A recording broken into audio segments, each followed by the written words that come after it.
What If Naruto Was the Keyblade's Chosen One, Part 3. When Kakashi tells them to start, all of the Genin jump into the woods, concealing their presence from Kakashi. He pulled out his book, giving them a somewhat of a head start, or time to come up with a plan. About 10 minutes should do it, if they intend to work together, that is. Sakura was under her usual bush out of the way, and Sasuke was on his branch just like the original. Naruto, on the other hand, was walking slowly and softly around the perimeter of the training field, careful not to alert Kakashi of his movements, but also being very wary of the darkness that's behind him. After the night before, he knows that those things, those heartless, will try to attack him again, so he must always be ready for when they try and strike next. Kakashi was still stood in the middle, waiting patiently, and when he looked up to see the timer that he had placed on a rock, he seen that they had already had half an hour into the test. He was really liking the new issue of Make Out Paradise, so when he put the book away, he was kind of annoyed, because, well, he did just get to a good bit. Also, he only thought it gave him 10 minutes. Half an hour, it seems. As he was stretching a little, ready to go find the Genin, Naruto jumps out of the woods, heading straight towards Kakashi, ready to lay him out in one punch, man. However, Kakashi isn't an idiot, and can hear Naruto running. He turns around, delivering a fast, easy punch, which sends Naruto back and onto his ass. Kakashi gives Naruto a speech about tact and knowing when to strike, but his eyes grow wide when Naruto grins at him and says, "Look behind you," before disappearing in a puff of smoke. Kakashi turns round, and 50 shadow clones of Naruto are all running out of the forest from different directions. Naruto was creating shadow clones on the way around the outside of the forest. From the nearby branch, Sasuke was shocked, seeing that all these clones had shadows, but was also smiling, as he shouldn't have expected anything less from the so-called Chosen One. Sakura, on the other hand, was absolutely flabbergasted at this, as she still seen Naruto as a loser. All of the clones converge on Kakashi, all trying to get their own hits in, but Kakashi just swatted them all away like insects, since saying that he was impressed.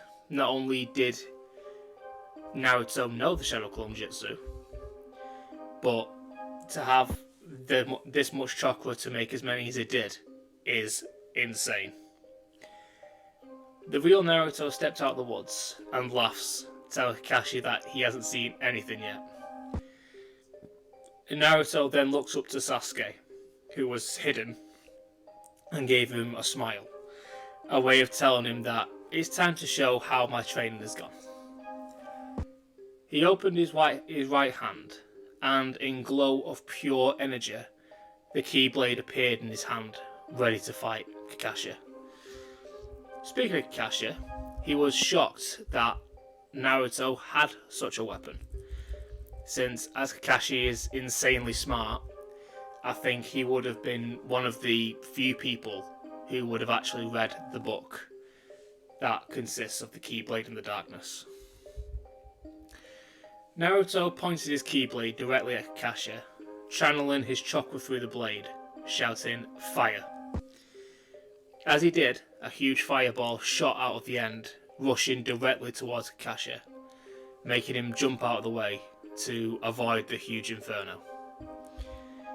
But when he did, he had to get up and move fast, as another one came from the trees, barreling towards him from Sasuke, who then jumped down next to Naruto, showing that he wasn't going to be outdone by the knuckle-headed ninja. They share a small smile, and both rush in to fight Kakashi together as equals. Kakashi smiled under his mask, thinking to himself, this may be the team that finally makes it. This is how he and Obito should have been all those years ago. He braces himself for the impact of the two Genin, pulling out a kunai to block the fabled Keyblade. When they clash, however, he realises that he needs to take it a bit more serious, as that strike was far stronger than he anticipated, sending him back into some trees. Kakashi gets back up, rushing out of the woods, making his own shadow clone to split the boys up. But this didn't really work, as Naruto and Sasuke jumped back, combining their fire attacks to make one huge fireball, reminiscent of Escanol's cruel son. The heat of this combined attack was so intense that Kakashi and his shadow clone both used a water dragon jutsu to combat this huge, fire pit, then thus creating a huge, dense field of smoke that even a Sharingan couldn't possibly pierce through. When the smoke dissipated, Kakashi and his clone was completely surrounded by clones of Naruto, all sporting the Hidden Leaf's Keyblade. Thankfully, before the clones and Sasuke could make a move towards Kakashi, the timer went off, showing that their time was up. Kakashi tells the two Genin to go towards the tree stumps and wait there while he retrieves Sakura. However, when Kakashi walks back with Sakura, she takes the bells from Kakashi's waist, holding them both up and reciting a ninja must see through deception. Kakashi, Naruto and Sasuke all look incredibly puzzled by wondering what she means. The timer went off. They failed. However, Sakura put her hands together, saying release, and the timer goes off. With her very limited knowledge of Genjutsu, she shifted all of their perceptions just a little to make them think the timer had already gone off. A Genjutsu, however small, can be effective if used correctly. All of them are extremely shocked when they realise this, and Kakashi thinks back to when he was reading his book. He should have known it wasn't half an hour. It was only 10 minutes. Kakashi smiled widely under his mask, knowing for sure that this team is the one to pass this time. And they are all gifted. Extremely gifted shinobi. Kakashi hands them all bento boxes, telling them that they all pass. They had confused looks on their faces, but he explains. The purpose of this exercise was to show teamwork, and Sasuke and Naruto showed that off in spades. However, while Sakura didn't help the other two fight, she was playing the long game and managed to get the bells off me. In remarkable fashion, might I add. All of Team 7 had smiles on their faces, knowing that from now on they are officially ninja. As they were about to head off, Kakashi pulled Naruto to the side, wanted to ask about that Keyblade and how he came across it. Naruto then gives Kakashi the rundown of a strange dream he had with someone or something talking to him, calling him the Defender of Light. Then both him and Sasuke did some research, and it turns out he was chosen to fight the oncoming darkness.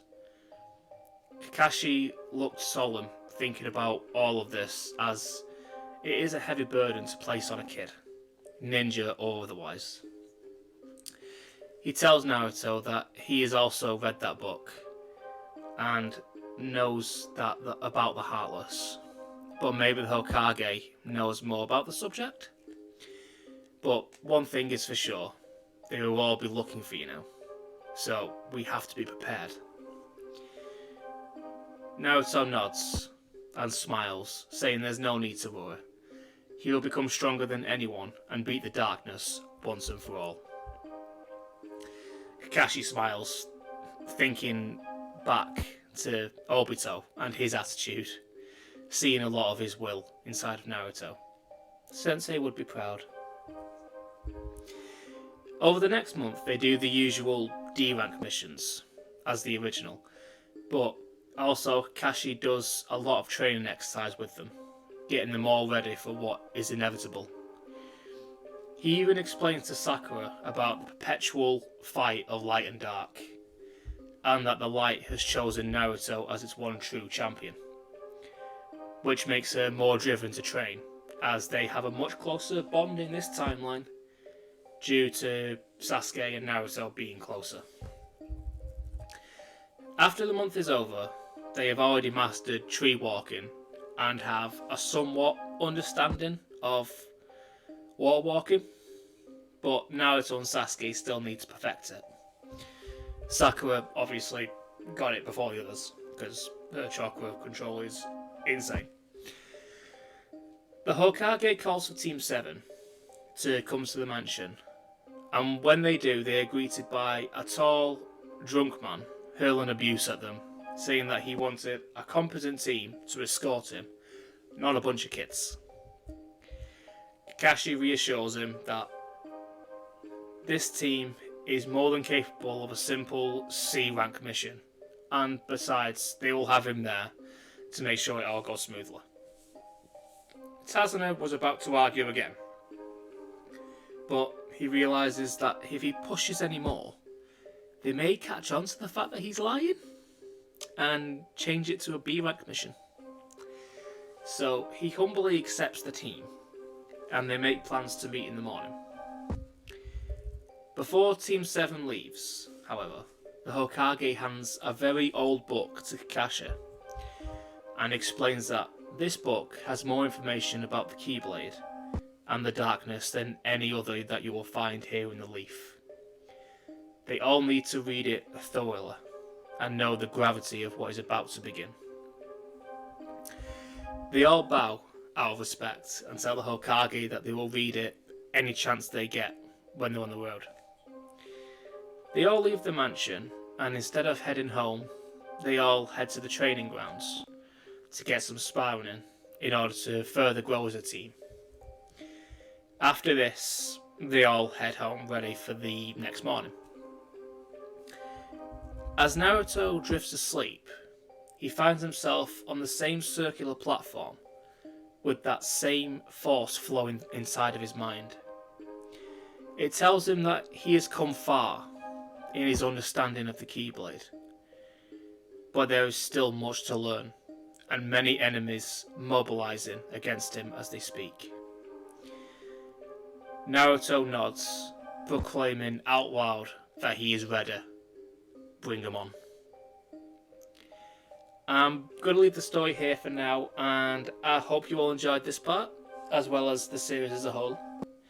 And if you do, consider subscribing, and while you're at it, you might as well hit the tiny bell, so you know the next time when I upload. But with that being said, I'll see you all later. Bye.